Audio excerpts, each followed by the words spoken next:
Welcome to Mostly Disturbing Fables. Each week we bring you a new disturbing fable from the archive. Before we get to creeps, I must warn you, our fables are indeed disturbing. Viewer discretion is advised. Come here. Don't be shy.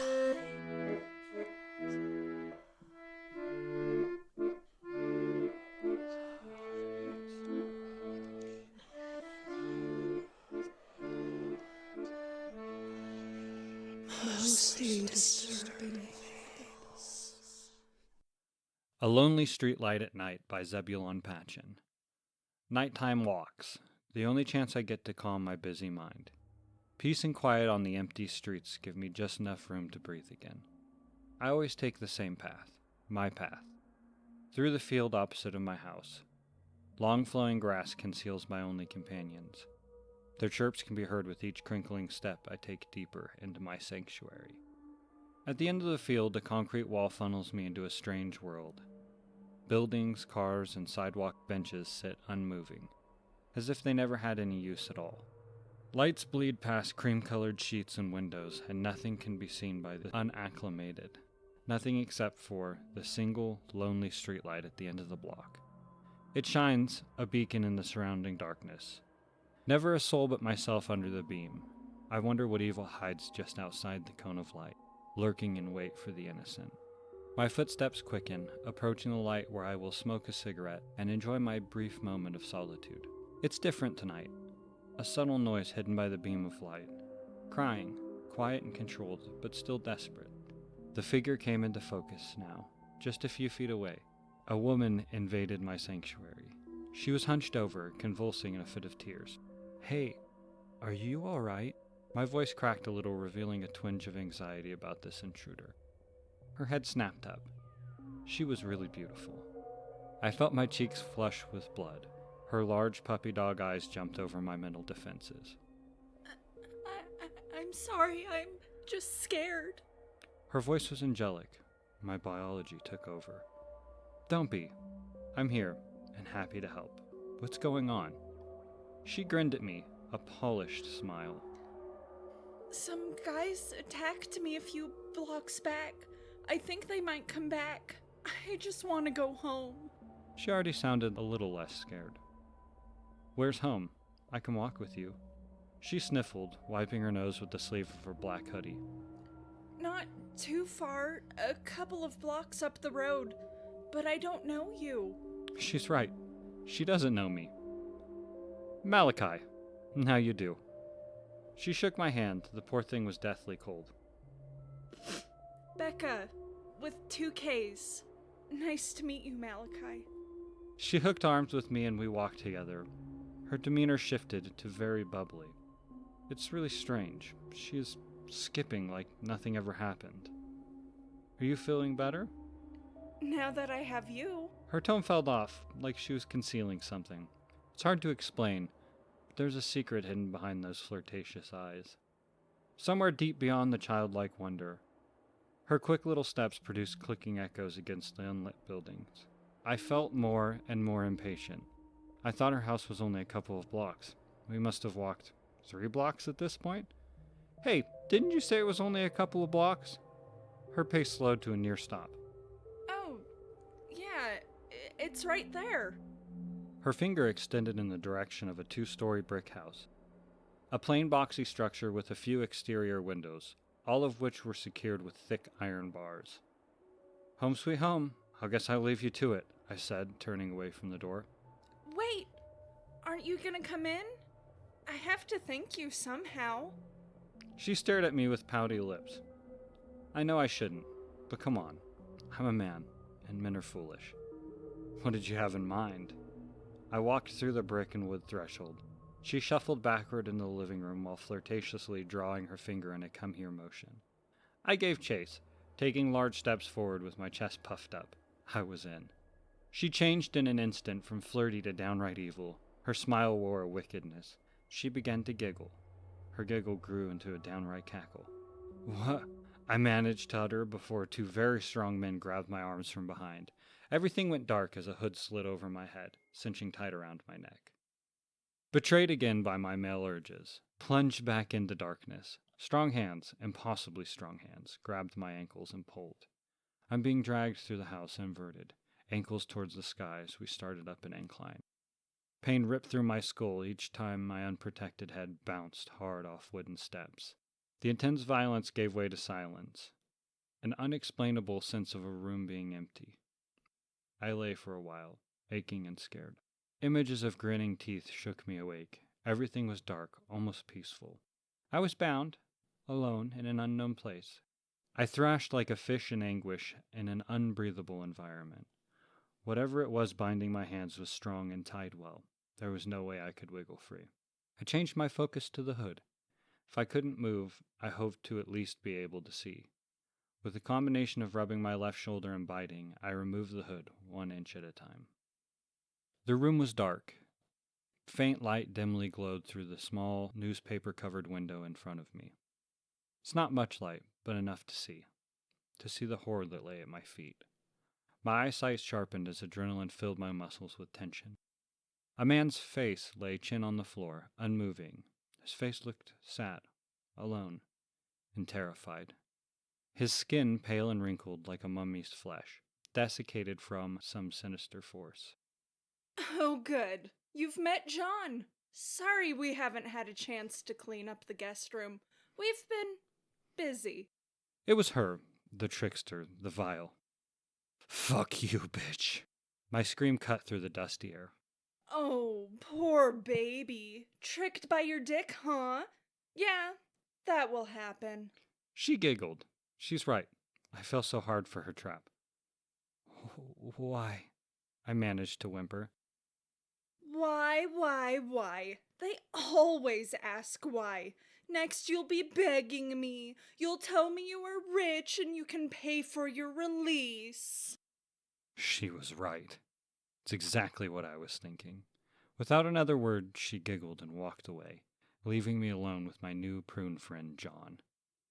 What had they done to him? His face told me whatever it wasn't pleasant. Time passed slowly, or maybe it was quickly, I couldn't tell. Eventually, thirst and hunger overcame me. Hey! I need water, please! My yell broke the silence of the house. Heavy, lazy footsteps approached from the outside door. A dull-looking man entered holding a sandwich and a glass of water. He dropped them at my feet. Hey, wait, I said as he turned to leave. What if I need to use the bathroom? He grunted and pointed at the far corner, which clearly had been used for this purpose. But I'm tied up. Maybe he'll untie me long enough to escape. I can't go through the barred window, so the front door will have to do. Down the stairs, a left turn, and then freedom. Wiggle like the worm you are. His grunting voice was almost worse than my dear corpse friend John. The man turned and walked out of the room. Did you follow your dick into this mess too, my friend? I had taken to talking with my very quiet friend. He was a great listener, but not very helpful. Maybe you tried to escape and failed. His mouth twitched, mustering the strength for a response. Was I going crazy? His mouth slowly opened further. John, buddy, are you in there? Words didn't fall out of his mouth. Instead, small black beetles crawled out in a swarm. Oh, for fuck's sake! I wiggled hard to get away from the sinister little dots scampering around the room. The door burst open while I was attempting to flee the little bugs. It was Becca, the charming witch. Dinner time, baby, She said in a seductive tone, her lips pouty. Man, she was really smoking hot. There's something wrong with me. What's for dinner? I asked, hoping for something better than tap water and peanut butter sandwiches. That would be you, sweet boy. My stomach dropped. She has to be kidding. She held up a large glass jar and a scalpel, and stepped in, keeping her eyes locked on mine. Her eyes were so beautiful. She was the sexiest woman I had ever seen. Whatever she had planned, I was happy to help. She leaned in, and, with a surprisingly strong push, flipped me over onto my stomach. You could have asked. I want to please you, I told her. She was, after all, so beautiful. A sharp pain ran across my outer thigh. The illusion was shattered like plunging into a cold lake on a hot day. I screamed the scream of a dying animal and thrashed out, attempting to hit her with anything I could. Tut tut, baby boy, you'll be fine. Her voice soothed my pain and calmed me. I was still in the fight, but the question of how bad this really was flooded my mind. See? All done. Wow, it's so bright. You're gonna be delicious. She giggled and smacked her lips. She left me alone, bleeding out on the torture room floor. I flipped back over, an awkward and difficult motion. A long, jagged slit in my jeans showed something unexplainable. There wasn't an open, bleeding gash. Instead, an old, long-forgotten scar ran about 8 inches along my thigh. Every day the grunting, rotten man brought me food, and every few days she came to harvest, each time reopening my wound to nourish their monstrous nutritional needs. I got used to the pattern, and after some time stopped fighting it, accepting my lot in life. I am cattle. I can't escape. Much like John, I will die here. They attempted once to remove John's desiccated remains, but I fought them. He was the only friend I had, and I needed him. He is perhaps the only person who knows what I am going through. The door opened right on time, as it always did. I assumed the position and prepared myself for the bloodletting. Something was off. Becca was joined by 2 strange men. The men didn't say a word as Becca began the process. They stood, backs towards the door, each holding a large metal bucket. The recognition hit my nervous system hard. This was it. They were going to drain me empty. I accept the fate. There's nothing I can do. My brain went numb, my body went limp. Nothing could bring my eyes back into focus. Nothing but movement beyond the door. A blur slowly peeked out from behind the partly open door. Not a blur, a face. A normal, blood-filled human face. I had almost forgotten what skin was supposed to look like. The face made eye contact with me. He held up a finger in a shush. Snuck into the room, moving deliberately towards the window. At the last second, right as he entered the men's peripheral, he ran swiftly to the window. Clawing in desperation like a trapped animal, he freed the stream of light from its newspaper dam. Wails of the dam filled my ears, tinnitus in a blender. The noise was unbearable. The vampires melted into pools, not bursting into flames like the movies would have you think. A thick, treacle-like liquid pooled where the vampires stood. I can't believe that actually worked. My name's Dom. Let's get you cut loose and get the fuck out of here. Dom cut the cords holding my feet and hands with a jagged, broken piece of window glass. Thanks. Are there any more of them? I asked. A cold, tingling sensation crept through my legs and feet. Those are the only ones I've seen, but we'll be on our guard. All we need to do is make it to the front door, and then we're free. Something moved in the hall. Breathy, achy moans broke the stillness in the air. Dom and I knelt, staring into the dark hallway, waiting for something. Anything. A stone-gray hand with hideous 8-inch fingernails leisurely came into view, threatening us. A grating noise came from its owner as the hand reached too far and met a concentrated beam of light from the open window. Its fingers bubbled, melting into the same treacle liquid, and its fingerless hand shot back into the dark sanctuary of the hall. Do you think it's dead? Dom asked, eyes focusing on the dark space. Let's find out. I threw my drinking glass into the hallway. Nothing happened. The glass clunked on the floor. On 3? I asked, looking at Dom. He nodded and muttered something under his breath. 1, 2, 3. We burst forth into the hall, Dom on my right side.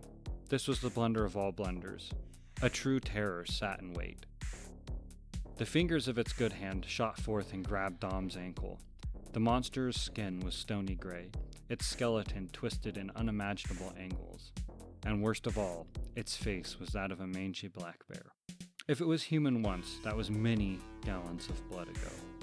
It was strong. Dom didn't stand a chance, as it easily dragged him to the floor. I had to make a decision, run or save Dom and risk my liberation. I turned on the beast. Its fangs wrapped around Dom's leg, and it began to suckle. Its melted hand rematerialized a few inches with each sip of Dom's vitality. I raised my foot, and with every ounce of my body weight, I slammed my foot down on Dom's face. The light outside stung my eyes. I pulled 2 cigs out of the pack, lit them one after the other. One went in my mouth, and I flicked the other into the house. onto a pile of dusty old curtains. The gluttonous flames engulfed the house, eating its way into the upper floor. Through the ravenous choir of timbers being consumed, I could hear the faint wails of inhuman beings. She has no idea I'm watching from just beyond the cone of light. A woman, young and of course beautiful. She is waiting for a fresh young man to crawl out of the dark. He will think he is a savior, that she is a lost lamb in need of a shepherd. My knife drags across the wooden stake. Its smooth metal blade has grown dull from years of carving. I have learned it's much easier to take them one at a time. They are stronger at their hive. Approaching the cone of light, I play the part. She has no idea. Of course I'll walk you home, you sanguine slut. The words arrive at her frontal cortex far too late for it to matter. My wooden stake rips into her chest and pierces her cold, undead heart. This was really special for me. You make number 20, I whisper into her ear. In a sharp twist, my stake crushes arteries and drives deeper into her body.